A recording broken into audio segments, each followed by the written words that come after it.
Dear human, it's okay to be both sacred and wild. I've always been something of an outsider. A lone wolf sniffing out my own path. Led by the light of my own inner moon. Trying to find a home. Trying to find truth. Modern spirituality is a place I thought I would find it. But even in this domain, I haven't found a solid place to lay my head.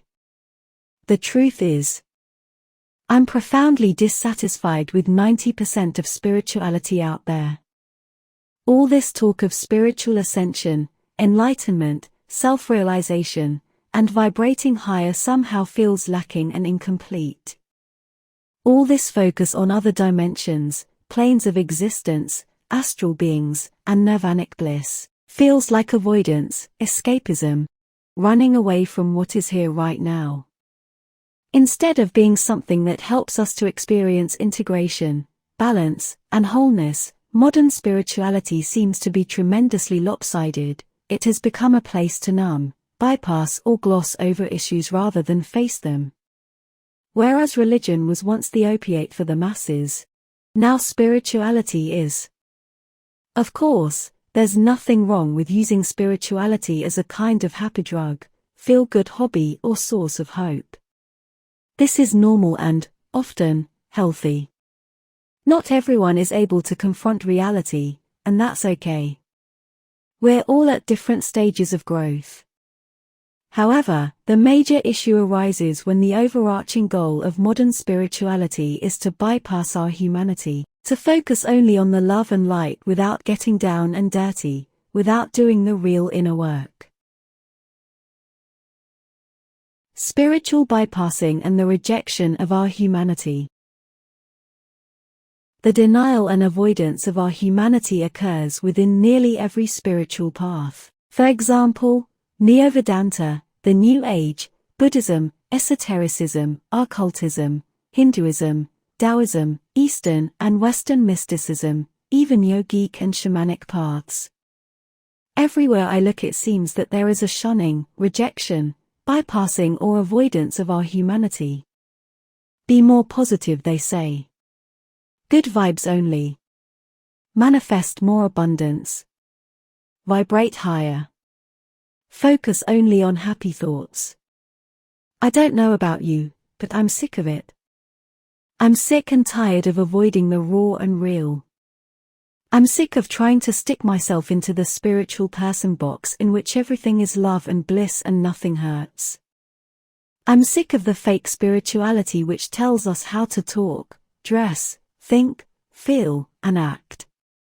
I'm sick of the pressure to be perfect and having transcended all my shit, in order to fit in with those who are on a high vibrational level.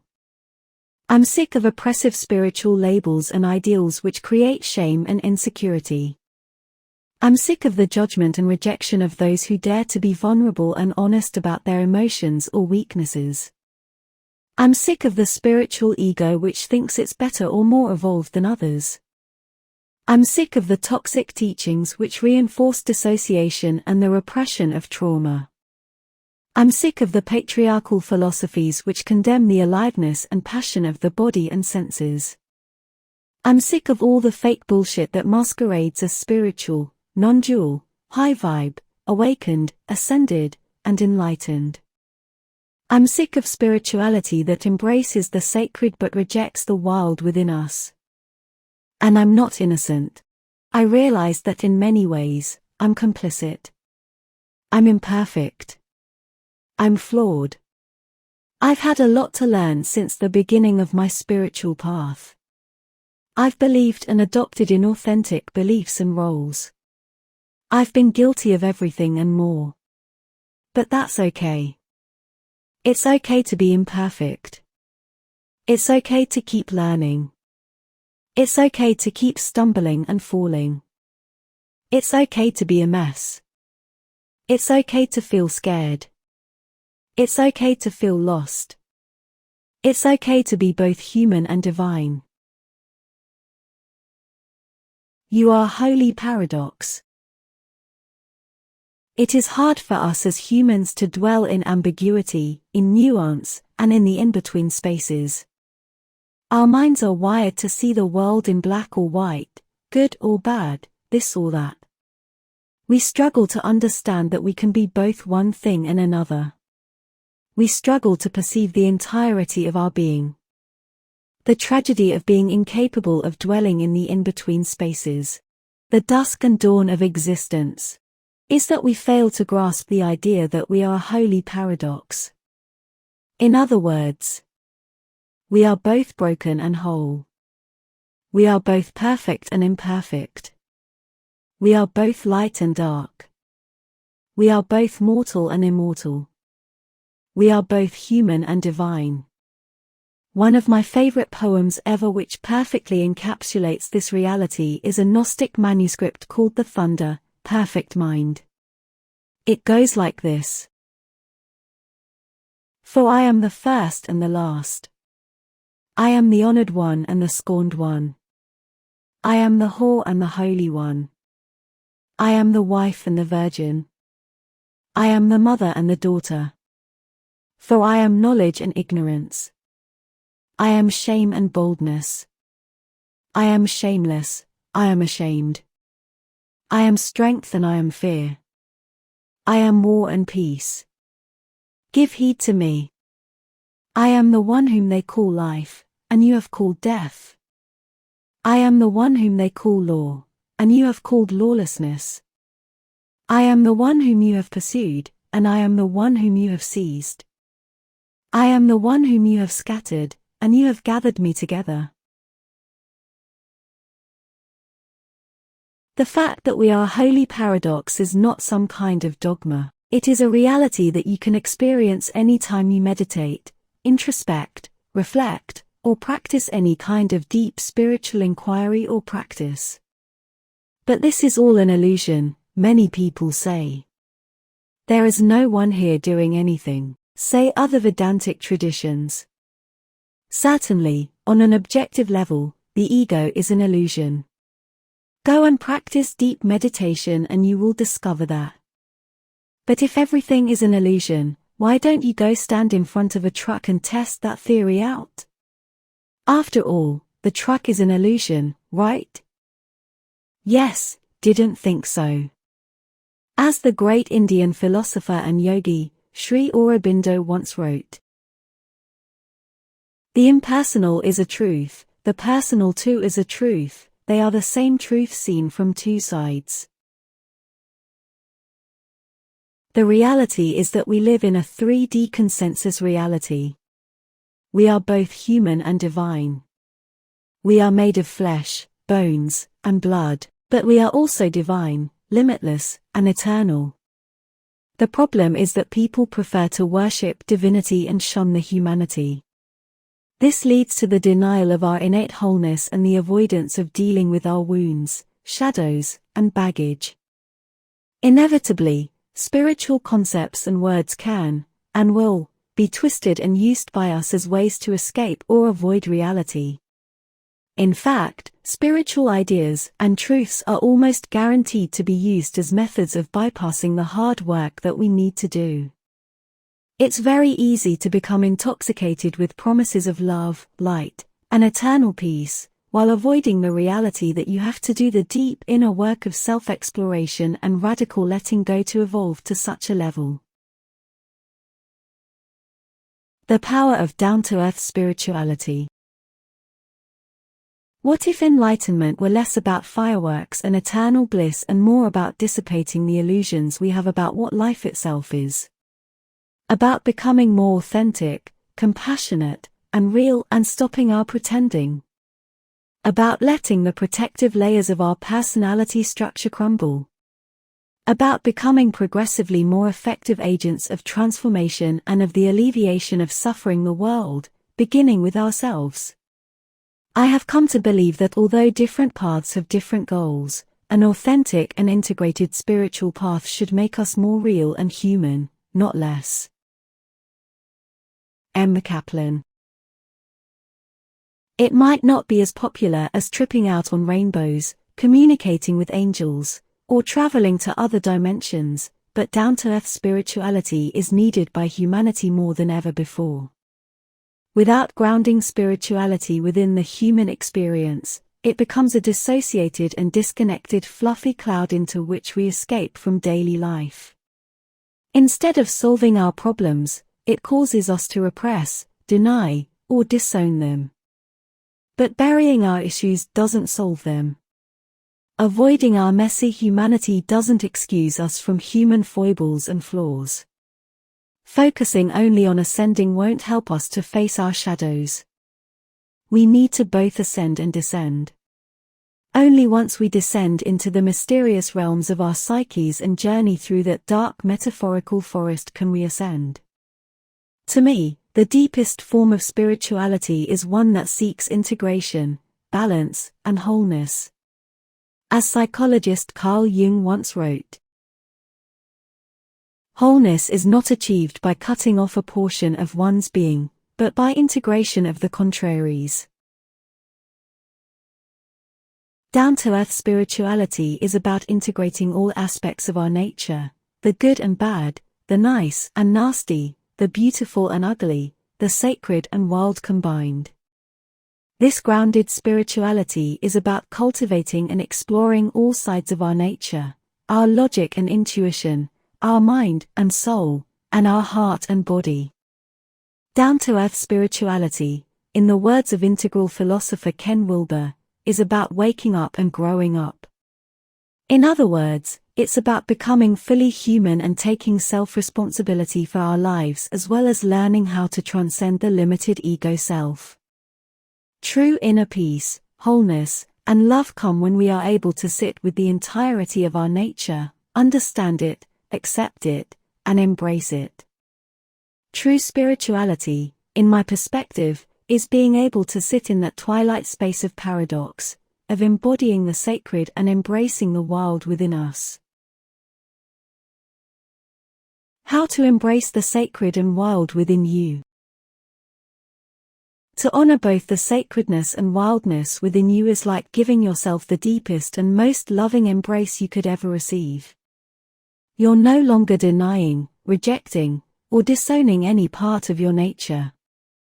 You're no longer putting on spiritual pretenses or carrying exhausting ideals. You're no longer shaming or rejecting your imperfect humanity in favor of a polished spiritual facade. You're no longer trying to be something or someone you're not. Instead, you're striving to embrace all that you are, nothing excluded, rejected, or disowned. This is the essence of authenticity and non-duality. To embrace the sacred and wild within you requires integrating spiritual practice with psychological growth and healing. You must seek to explore your core beliefs, unconscious mindsets, toxic habits, defense mechanisms, shadows, and unhealed wounds, or everything hidden within the contents of your mind, and seek to cultivate clarity, balance, and healing. Parallel to this psychological growth and maturing comes spiritual growth and maturing. Spiritual practice entails anything that helps you to transcend the ego and experience your eternal ever-present nature. Examples could include mindfulness, meditation, shamanic journeying, yoga, and nature immersion. Here again, there is a paradox. We must seek to both mature and dismantle the ego. Maturing the ego, as in developing a clear and healthy sense of self, is needed in order to prevent unhealed wounds, neuroses, and shadows from rearing their heads and taking over our lives. In the words of John Bradshaw, paradoxical as it may seem, your ego needs to be strong enough to let go of its limited defensiveness and control. You need a strong ego to transcend ego. Failing to psychologically mature alongside your spiritual growth can be tremendously limiting and dangerous. For example, the vast majority of scandals out there involving spiritual teachers. Think Zen Buddhist leader Ido Taishimano, Buddhist teacher Sogyal Rinpoche, yoga leader Bikram Choudhury, American spiritual teacher Andrew Cohen, etc., who used their students for money, sex, or power, happened due to an imbalance in psychological development. As yoga teacher and psychologist Mariana Kaplan writes, "We cannot assume that simply because we have had profound experiences of spiritual illumination or enduring insights, all aspects of our psychology have been touched by our awareness. Rarely does heightened awareness take the place of the necessary and humbling task of learning to feel and digest our own psychological pain, or of the gritty challenges of dealing with human relationship, self-hatred, shame, sexuality, and intimacy with others. Spiritual insight can, but often does not, penetrate psychological conditioning. We need to strive for balance. In order to practice embodied and down-to-earth spirituality, we must psychologically and spiritually mature.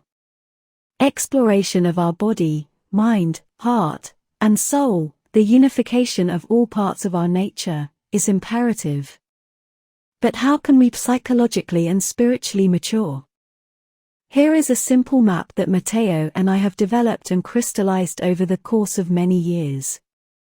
These steps also form our core principles, or that which is at the center of everything we strive to do here and in our lives.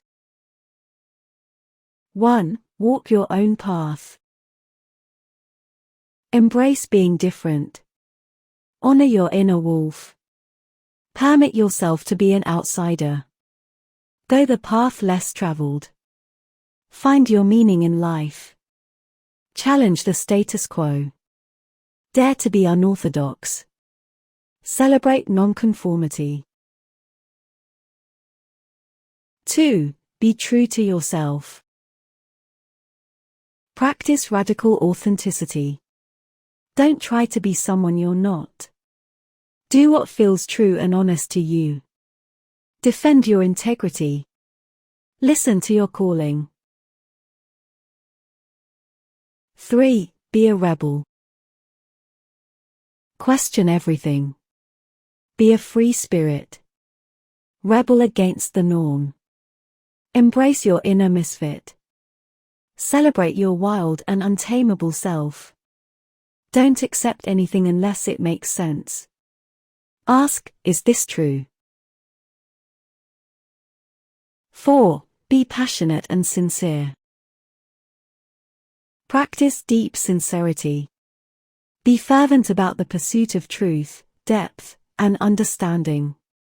Be open, receptive, and humble.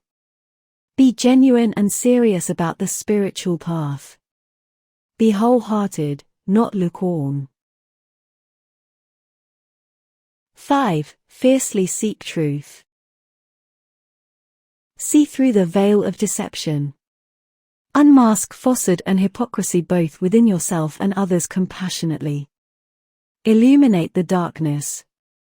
Explore what is reality versus illusion. Be discerning and clear-minded. Ask, how am I and all others being dishonest? 6. Know and accept yourself. Strive to be self-aware and understand who you are at your core. Explore your strengths and weaknesses. Investigate your body, mind, heart, and soul. Practice inner work. Ask, who am I? Love yourself. Be attentive to all of your needs. Become your own best friend. Practice self-compassion and self-acceptance. Trust and honor yourself. Learn to love all the beautiful and ugly parts of yourself unconditionally. 7. Find balance. Permit yourself to be both human and divine. Practice embodied and down-to-earth spirituality. Integrate spiritual practice with psychological growth and healing. Strive to wake up and grow up. Use logic and intuition. Ground spirituality in daily life. Seek to unify all parts of your nature. 8. Reconnect with your soul. Dive deep. Go within. Practice inner work. Remove the blockages obscuring your soul. Listen to the small, still voice inside. Seek integration, balance, and wholeness. Honor your wild nature and eternal soul. Compassionately embody your true nature. That's it. I'm not claiming this is the path. There are many paths up the mountain. This map is simply what I have found to be true and what I respect and stand for. Also, the process of growth, awakening, and integration isn't linear either. The path through that forest is often a spiral. When you reach the end, you have only just found the beginning and vice versa. To give you a place to start on your journey of embracing both your sacred and wild nature. If that calls to you, I'll pose a few questions.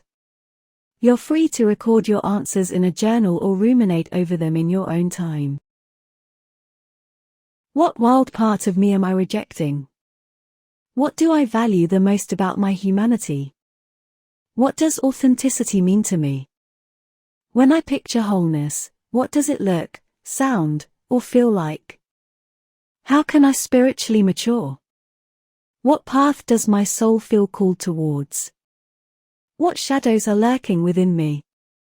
In what ways am I disowning my light?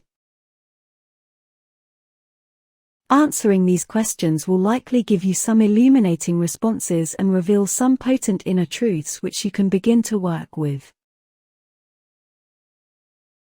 Love all that you are. Honoring both your humanity and divinity comes back to love. To love and embrace all that you are is your birthright. When most people think of love, they picture the warm and fuzzy kind. But love is so much more than that. Love is also ruthless self-honesty and radical authenticity. Love is being able to sit in the storms of your ugliness and burning shame and say to yourself, "It's okay, I understand, I forgive you." Love is being able to gently cradle yourself through your darkest night of the soul and deepest pits of despair. Love is being able to pick yourself up out of the filth and grit of daily life and still see your divine worth. Love is being able to cut through the shit and live your own truth. Love is believing that you are lovable and worthy, despite how others treat you. Love is reclaiming the power you have projected and taking responsibility for your life. Love is all these things, and so much more. So, dear sacred wild one, may you give yourself permission to be both human and divine. May you honor your wild nature and eternal soul. May you embrace the wild wolf within. May you come to truly experience and embody fierce and unconditional love. Thank you so much for listening.